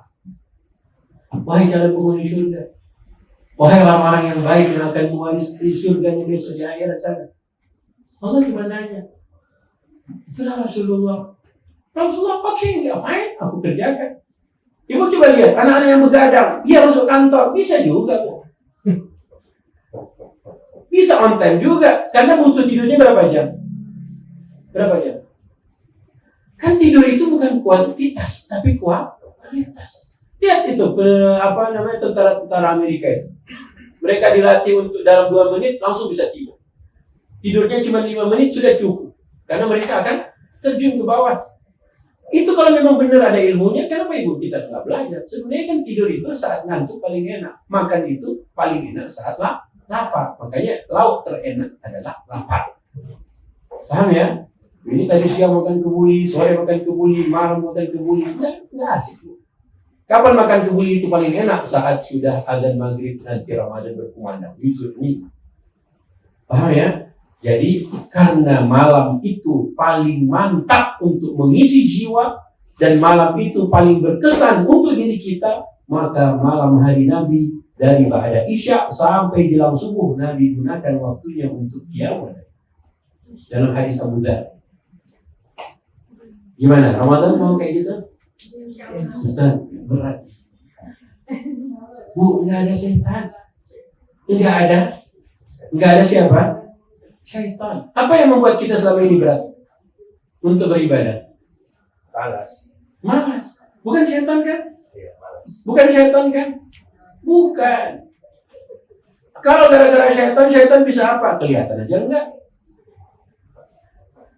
Makanya Quran adalah hudan, maka Ramadan adalah bulan Al-Quran sebelum jadi bulan puasa. Yuk kita lihat diri saya, gimana saya dengan Quran. Pelan-pelan, gak ada masalah. Tahun ini selesai surat Al-Kahfi, tahun depan selesai Yasin, tahun berikutnya selesai juz 30. Masya Allah. Ibu 30 tahun lagi selesai 30 juz. Cuma masalahnya ibu meninggalnya 500 tahun lagi. Gimana? Bisa? Agendakan Ramadan ini buat berkut bersama Quran? Insya Allah? Boleh nanya? Tafadhol. Gini ya, kita mentargetkan sesuatu. Saya mengalami sendiri tentang baca Quran. Tapi nggak tahu, saya memang melawannya itu ya ini setan gitu ya. Saya anggap setan. Bukan malas memang, tapi ketika karena begini, sekarang kan ada one day one juice yang kampanye kan. Padahal kalau para ulama soleh itu soleh. Nggak masalah sih. Bukan, dan zaman dulu dia membaca Quran minimal 200 ayat sehari. Dia kan itu kan lebih banyak kan, ketimbang 1 juz 1 apa ya. Tapi ketika ini kayak ditargetkan kayak saya ini, itu ada sesuatu yang saya sakit lah, bukan apa. Ini apa? Ini kan akhirnya kita memang ingin tetap ingin memaksakan, tapi nggak ada daya. Itu sakit. Tentang sholat malam saya ingin ini memang namanya ulama kan beda-beda pendapat, boleh-boleh aja kan. Karena ada juga yang mengatakan ya udah sebelum tidur kan untuk ini kenapa nggak bangun sholat. Tapi ada juga yang mengatakan sebaik-baik sholat tahajud itu nyambung pas ke subuh, gitu kan, dengan zikirnya lah gitu kan. Saya bukan mau ini, saya dulu itu tidur 1 jam cukup. Dulu. Iya. Sekarang malah ini saya bukan tidur. Bukan. Tidur saya dari dulu tidur di bawah jam 12 itu susah. Harus jam 1. Tapi jam 2 nanti saya udah bangun. Dulu itu. Karena kenapa? Kalau saya tidur sebelum jam 12, itu biasanya saya nggak dengar aja. Beda gitu. Nah sekarang saya coba tidur jam 10 atau jam 9. Nah itu tadi yang mulainya agak belakang juga. Coba tadi ayat 6-nya diulang lagi terjemahannya. Ayat 6-nya tadi. Bisa. Ya, ayat Muzammil itu. Sesungguhnya bangun malam itu Allah bilang sesungguhnya bangun malam atau salat malam. Kalau bangun malam itu pakai tidur dulu apa enggak? Makanya para ulama itu sepakat yang namanya qiyamul lail tahajud itu tidur dulu. Ya, bukan dia nggak tidur kemudian langsung salat jam 12, jangan. Makanya Rasulullah itu menyatakan mengapa Nabi bilang inna bilalan yu'adzinu bil laili wa kulu washrabu hatta yu'adzina ibnu ummi maktub. Kalian itu kalau dengar azan Bilal, kalian masih boleh makan sahur, makan apapun. Kalau kalian sudah dengar azan Abdullah bin Ummi Maktum, berarti kalian selesai. Zaman Nabi itu ada 2 kali azan untuk subuh harinya. Kata Nabi, siapa yang tadi sebelum azan pertama dia sudah sholat, dengar azan pertama berhenti. Supaya apa? Jangan bablas sampai subuh. Siapa yang baru bangun azan pertama, maka dia berhenti nanti pada azan kedua. Jadi semuanya ada petunjuknya. Mau ikut yang mana tadi? Ustaz, saya katakan ada ulama, bukan ulama, sahabat. Dia tahu dia bangunnya agak susah. Makanya tadi Nabi motivasinya apa? Walaupun 1 rakaat, tidak ada masalah. Tapi masa tiap hari kayak gitu-gitu aja? Kan tadi ada proses selama 23 tahun awalnya memang hanya sholat malam. Tapi sesudah Nabi di Madinah, jadinya sholat fardu ditambahkan. Maka justru Nabi itu melatih dirinya dengan sunnah duluan, baru wajib. Kalau kita melatih diri kita wajib dulu, susah sunnahnya. Ya kan?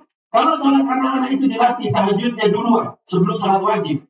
Akhirnya anak sudah terbiasa qiyamul lail, kemudian saat disuruh umur 7 tahun sholat wajib, dia bisa ikut. Buktinya Abdullah bin Abbas, 8 tahun udah ikut Nabi bertahajud. Sekarang anak-anak, siapa yang ikut bundanya tahajud? Anak belum balik, ada nggak yang ikut bundanya tahajud? Kenapa nggak ada? Padahal waktu dia bayi, jam berapa dia menangis? Jam 11 dia menangis, jam 2 dia menangis. Benar kan? Tapi masalahnya, ibunya yang merubah semua setelan Allah pertama kali. Allah yang setel anak itu nangis jam 11 atau ibu yang setel? Dia nangis lagi jam 2, setelan Allah atau setelan ibu? Tapi setiap dia nangis, ibu apakan anak itu? Ibu boboin lagi. Siapa yang boboin ibu? Suami ibu. Itu dia. Sesungguhnya kita ini yang merubah. Kita tuh gak sekedar aja. Andai aja ya. Jam 11 dia bangun, ternyata ayahnya lagi tahajud.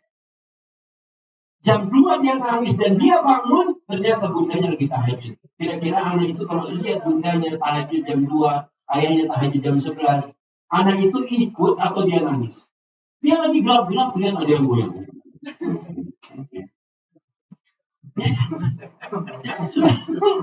Ayo dong. Masalahnya kan kita. Kita yang tidak pernah memperlihatkan buktinya. Abdullah bin Abbas umur 8 tahun sholat Nabi itu baca Al-Baqarah, An-Nisa, Al-Imran, semuanya dia samping Nabi. Umur 8 tahun, belum balik. Makanya ajarkan anak-anak yang sunnah dulu. Ini dari dia masih baby, dipakaikan jilbab, dipakaikan jaket. Itu yang sampai balik, dia buka semua. Ya kan lah, tidak masalah lah. Namanya juga belum balik, ya nggak sih? Ya. Tapi kalau orang udah tahu sunnahnya dia kerjakan, insya Allah wajibnya gampang. Tapi kalau udah wajib, waktu disuruh kerjakan sunnah, kan sunnah doang. Ya enggak? Dikerjakan apa enggak? Enggak. Makanya pendidikan itu beda. Nabi itu duluan disuruh sholat qiyamul lail. Caranya tadi macam-macam. Malam lebih mantap, lama-lama lebih berkesan. Rasulullah. Akhirnya dilakukan sama Nabi. Makanya siapapun mau lakukan, silakan. Yang penting dia pakai ada argumentasinya, ada dalilnya. Oh, yang ini ternyata dia sholat witirnya sebelum tidur karena khawatir. Tidak ada masalah. Tapi ketika Allah coba buka Google-nya semua, buka Google-nya semua. Sholat yang paling utama adalah yang lama. Ayo baca. Sholat yang paling utama adalah yang lama. Dapat? Sholat yang paling utama adalah yang lama. Yang lama apanya? Dapat hadisnya? Afdhalus sholati tulul qunut. Dapat hadisnya? Apa di internet? Sholat yang paling utama adalah yang lama. Yang lama apanya? Gimana biar lama sholat berdirinya lama? Bukan sujudnya. Oh, sujud lama udah biasa. Ya kan? Lama sujudnya biasa kan? Bangun-bangun udah sujud. Kalau sholat lama berdirinya tuh ngapain? Diri doang. Allahu Akbar. Waladdallin. Amin.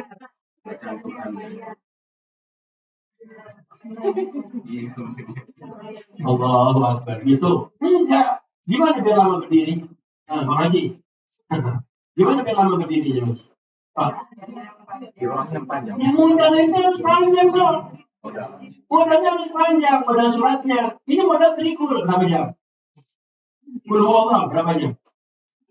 Ina Atoina berapa jam? Bisa sebenarnya Ina Atoina panjang-panjang. Gimana? Baca. Allahu Akbar. Bismillahirrahmanirrahim.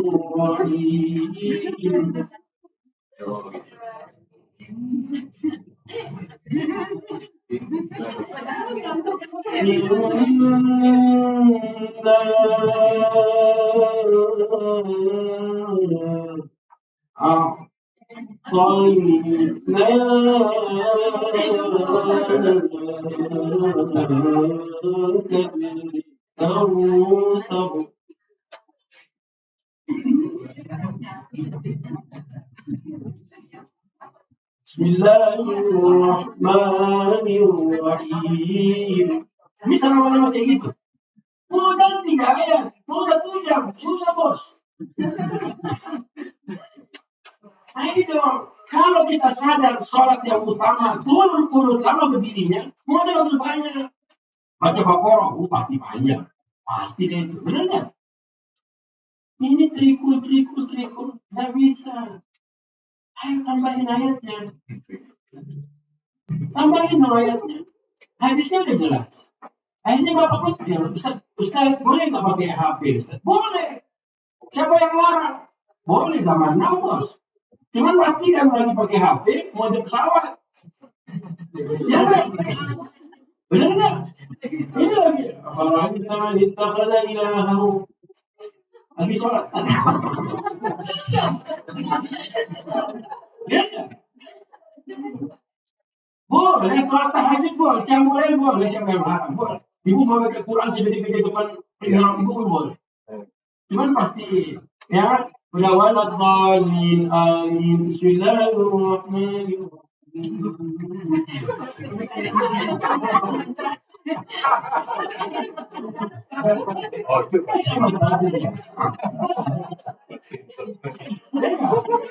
Pastikan, jangan ketinggalan kacamata. Sampai ketinggalan kacamatanya biar Quran sebesar itu bu pasti balik lagi Yang kedua pastikan kipas tidak boleh dinyalakan. Jangan nyalakan kipas. Baru baca 2 ayat. Ibu maju balikin lagi. Baru 2 ayat. Batal. Bukan 3 kali gerak. 2 ayat dan 2 kali. 3 ayat 3 kali. 10 ayat 10 kali. Belum pakai proyektor. Coba. Makanya Bu, hafalkan. Ustaz waktu itu pernah bilang, enggak. Cara Quran itu kayak gini modelnya. Buka Al-Ankabut. Buka Al-Ankabut. Surat 29 ayat 49. Nah, ini gaya Quran ya. Ini Quran punya gaya. Style Quran tuh kayak gini ngingetinnya. Silakan, apa? 49, surat 29 Al-Ankabut. Spider, ya. Ya. Abang ini dari tadi dia dengarkan. Itu semua ada lagi direkam. Masya Allah, ya Bang. Masya Allah, istrinya yang ngatur. Oke, silakan. Ayat 49. Silakan. Boleh yang mana aja boleh. Siapa yang mau baca? Atau Bapak mau baca terjemahnya? Boleh. Silakan terjemah.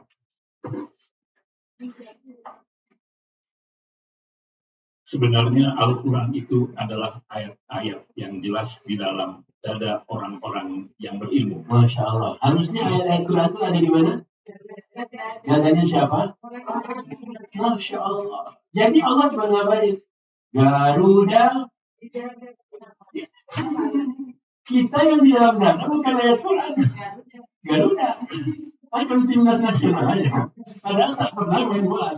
Nah, maka Allah bilang, akan tetapi sebenarnya Al-Quran itu adalah ayat-ayat yang jelas di dalam dadanya siapa?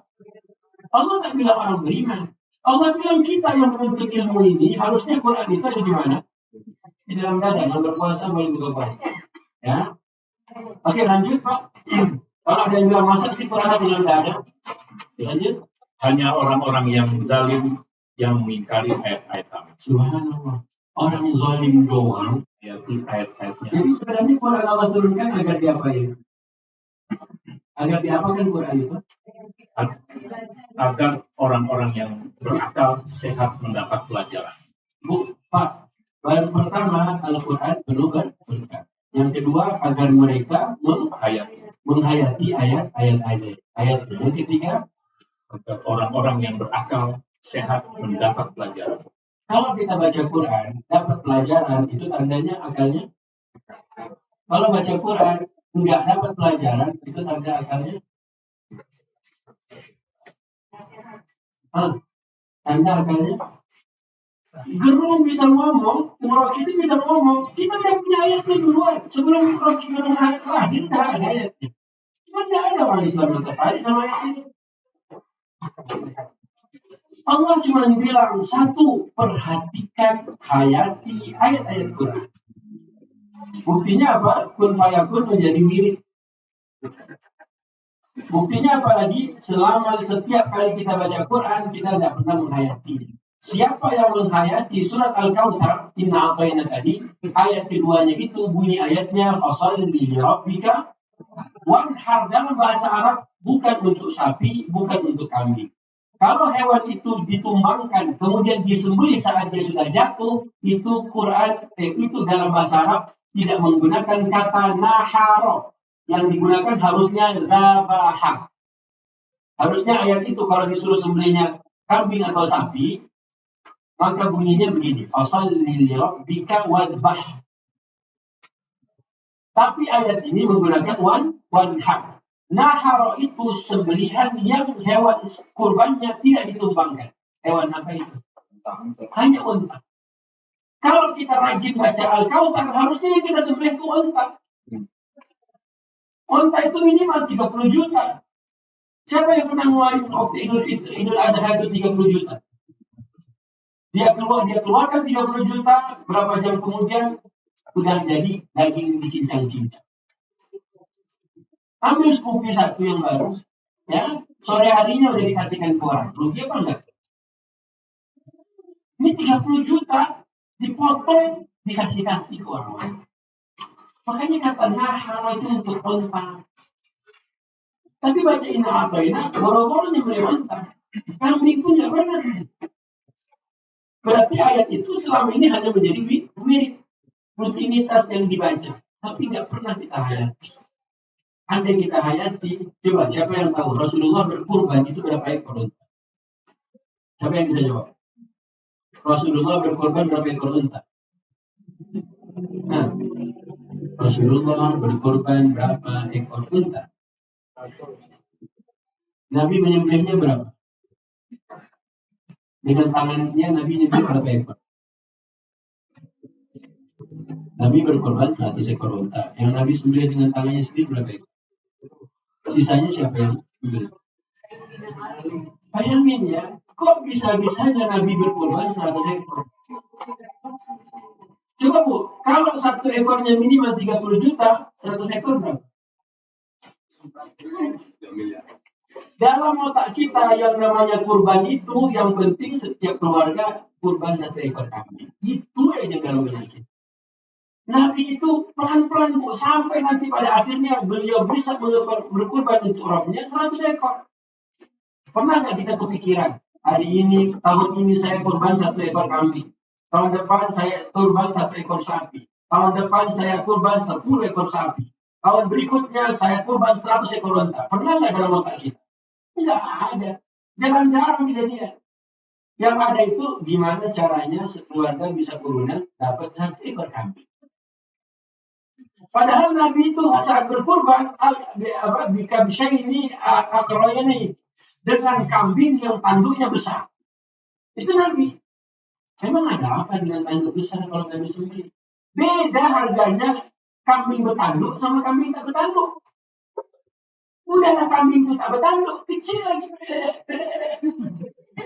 Itu kurban kau buat Tuhan. Malulah kau baca Quran, boy. Al-Kausar kau ulang-ulang. Wanhar, sembelih unta. Tak ada sedikit pun unta. Ayam pun tak ada. Itulah masalahnya. Kita nggak pernah menghayati Quran. Kita menjadi rutinitas harian. Gimana kalau kita semua disembelih unta? Itu yang koruptor itu pasti banyak korbannya. Buktinya nggak ada. Bukan limosin yang dia taruh. Kambing kecil. Balibul lagi. Itu tak cocok buat kambing korban. Bawah 5 bulan balibul. Tak cocok. Allah atur untuk sembelihan kurban dalam surat Al-An'am. Nah, itulah kenapa. Yuk tadabbur Quran. Quran itu duluan sebelum ada puasa. Quran itu duluan sebelum sholat 5 waktu ada. Tapi kalau kita udah tahu sekarang, ayo bikin agenda. Gimana agenda kita? Gimana Ramadan nanti? Gimana Idul Adha? Gimana Idul Fitri? Itu semuanya ada petunjuknya di sini. Makanya Allah bilang, Ramadan itu Quran pertama kali diturun. Gimana? Mau sembelih apa nanti? Sapi. Berapa ekor? Satu aja. Satu keluarga. Kenapa nggak tiap keluarga itu satu ekor? Nah, gimana? Dengan Quran atau hawa nafsu? Ikut Allah dan Rasul atau hawa nafsunya menjadi Tuhannya? Yang hawa nafsu jadi Tuhannya tadi surat apa ayat berapa? Itu dia. Ini tadi surat apa ayat berapa tadi? Tidakkah engkau memperhatikan orang-orang yang menjadikan Tuhannya hawa nafsunya Tuhannya? Hilang ayatnya ya. Baru turun sih Ustaz. Oke lah ya, alhamdulillahirrahmanirrahim. Intinya semuanya ada pada apa? Gimana saya akan menggunakan Ramadan saya? Masihkah Quran dihayati? Ataukah Quran hanya menjadi bacaan seperti hari-hari? Oke, tadi apa? Agar orang-orang yang berakal sehat dapat apa tadi? Dapat pelajaran. Maka yuk ambillah ribuan atau puluhan pelajaran setiap kali nanti sesudah Ramadan kita akan Quran. Kalau ibu bisa, alhamdulillah. Kalau tak bisa, ya sudah. Dan kita tutup dengan satu lagi ayat di surat Muhammad. Surat apa? Muhammad, surat ke-47, ayat 24.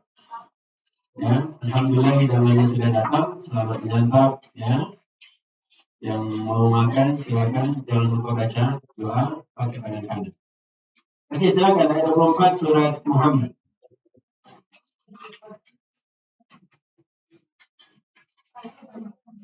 Maka tidaklah mereka menghayati Al-Quran. Di situ tidaklah atau tidakkah? Maka tidakkah Oke. mereka menghayati Al-Quran, ataukah hati mereka sudah tertulis? Oke, alhamdulillah. Berarti Allah turunin Quran supaya kita apakan, Pak? Supaya kita hayati.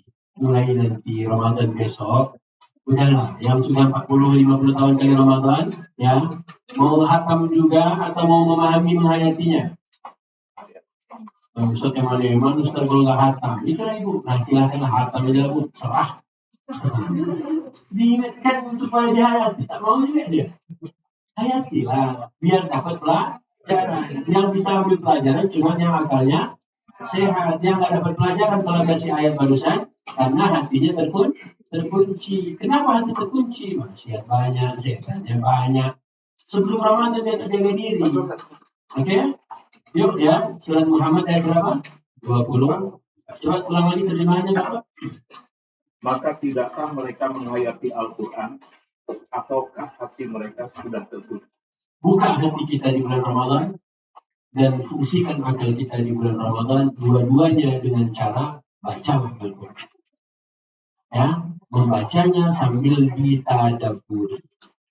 Semoga tarikh Ramadan kita sudah paham. Jangan lagi Ramadan hanya menjadi bulan puasa atau bulan buka puasa, tapi sebelum Ramadan menjadi bulan puasa, Ramadan adalah bulan Al-Quran. Quran jangan hanya dibiarkan menjadi bacaan saja, tapi Quran kita mulai hayati agar bisa kita disebut orang-orang yang akalnya sehat dan hatinya tidak terkunci.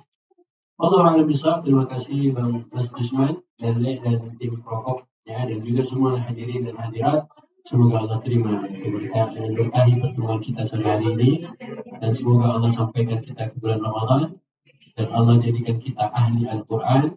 Dan jangan sampai nanti Ramadan semuanya kita hanya mengikuti hawa nafsu kita saja, tapi kita bisa meneladani Rasulullah Sallallahu Alaihi Wasallam. Alhamdulillah minkum, mohon maaf atas segala kekurangannya. Kita tutup dengan doa kafaratul majlis agar Allah mengampuni semua dosa-dosa kita. Subhanaka Allahumma bihamdika asyhadu an la ilaha illa anta astaghfiruka wa atubu ilaika. Wabillahi taufiq hidayah. Wassalamualaikum warahmatullahi wabarakatuh. Waalaikumsalam.